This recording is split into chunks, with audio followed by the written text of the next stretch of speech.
The phone buzzed on the kitchen counter, its screen flashing a name that sent a jolt through my chest. Lila. My wife's friend.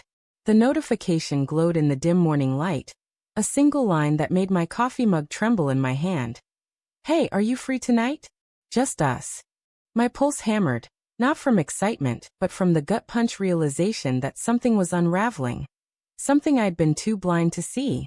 The apartment smelled of burnt toast and last night's argument, the air thick with unspoken words. I glanced at Sarah's empty chair, her coffee untouched, and felt the weight of her absence settle like damp fog.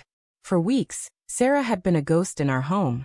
She'd slip in late, her laughter reserved for phone calls with her friends, her eyes darting away when I tried to meet them. It's just stress, she'd say, her voice clipped, like she was reciting a script. I'd nod, swallowing the unease, convincing myself it was temporary. But the silences grew heavier, the kind that hum with secrets.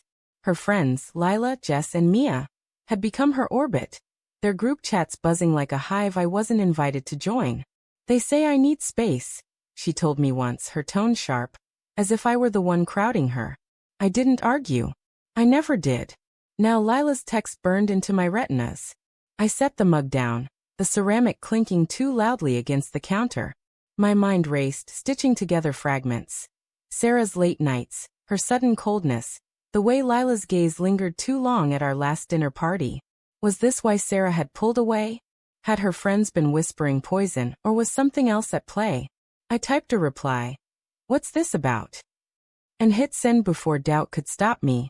The kitchen clock ticked, each second a heartbeat, as I waited for an answer that might crack my world open.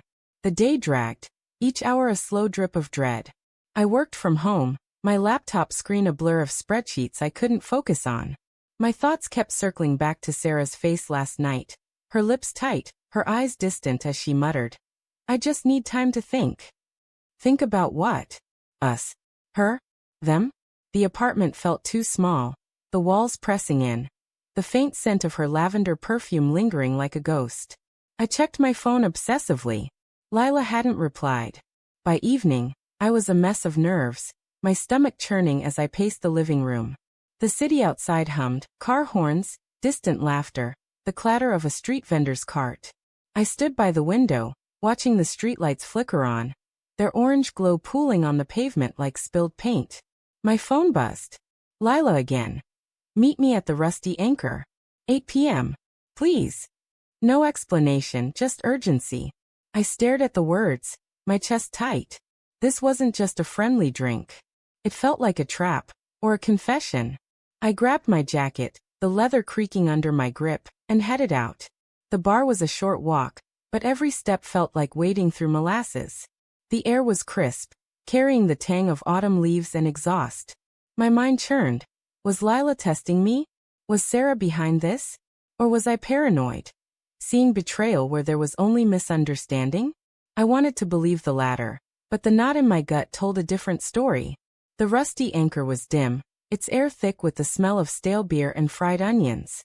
Lila sat at a corner booth, her dark hair catching the neon glow of a Budweiser sign. She looked up as I approached, her smile nervous, her fingers twisting a cocktail straw. You came, she said, her voice low, almost drowned by the jukebox's croon. Yeah, I said, sliding into the booth. My throat felt dry, the words sticking. What's this about, Lila?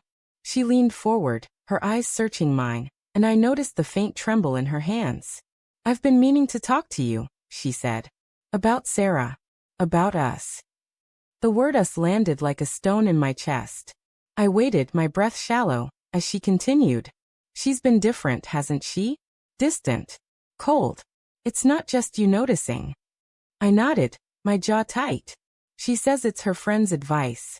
To find herself. Lila's laugh was sharp, bitter. Her friends. Right. Jess and Mia. They've been filling her head with ideas. Telling her she's trapped, that she needs to break free.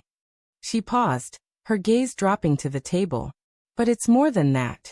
I've seen things, heard things. I think she's seeing someone. The words hit like a physical blow, stealing my breath. I wanted to laugh it off, to call it absurd, but the pieces clicked into place.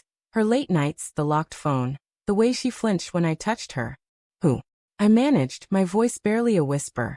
Lila hesitated, her eyes flickering with something. Guilt? Fear? I don't know for sure, she said. But I've seen her with Mia. Too close. Too often. She reached across the table, her fingers brushing mine. I hate seeing you hurt, Tom. You deserve better. That's why I asked you here. I care about you. I pulled my hand back, the warmth of her touch feeling like a betrayal of its own. My mind spun, torn between rage and disbelief. Sarah and Mia? It didn't make sense, yet it did. The late-night whispers, the way Mia's name lit up Sarah's face. But Lila's confession hung in the air, complicating everything. Was she trying to help, or was this a move to drive a wedge deeper? I left the bar in a daze, the city blurring around me. My phone stayed silent. No text from Sarah, no explanations. When I got home, the apartment was dark, her shoes missing from the entryway. I sank onto the couch, the fabric rough under my palms, and let the truth settle. Sarah was slipping away, maybe already gone. Lila's words echoed. You deserve better. But did I? Had I missed the signs, ignored her needs, pushed her into someone else's arms? The door creaked open hours later. Sarah stood there, her coat damp from the rain, her eyes wide when she saw me awake. Tom, she said, her voice soft, almost fragile. We need to talk. I stood, my heart pounding, the room tilting. About what? I asked, though I already knew. The air between us crackled, heavy with the weight of unspoken truths. She stepped closer, her perfume cutting through the stale air. I've been lying, she said, her voice breaking. Not about another person. About me. I've been scared to tell you. I don't know who I am anymore. Mia's been helping me figure it out, but it's not what you think. I'm not cheating. I'm just lost. Her words should have soothed me, but they didn't. They felt like half-truths, a shield for something deeper. Then why shut me out? I asked, my voice raw. Why let your friends decide our marriage? She flinched, tears welling. Because I'm terrified, Tom. Terrified of losing you, but more terrified of staying and not knowing myself. I wanted to hold her, to fix it, but Lila's text flashed in my mind, a seed of doubt I couldn't unplant. And Lila, I said, my voice hard. She asked me out tonight. Said she's worried about me. What's that about, Sarah? Her face crumpled, shock and betrayal flickering in her eyes. Lila, she whispered.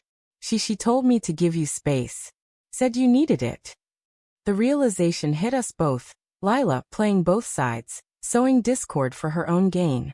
Sarah's hand reached for mine, trembling. Tom, I didn't know. The room spun, the truth shifting beneath us. Sarah wasn't cheating, but trust was fractured, manipulated by someone we both thought was a friend. We stood there, hands clasped, the rain drumming outside, knowing that whatever came next, forgiveness, confrontation, or collapse, would redefine us forever.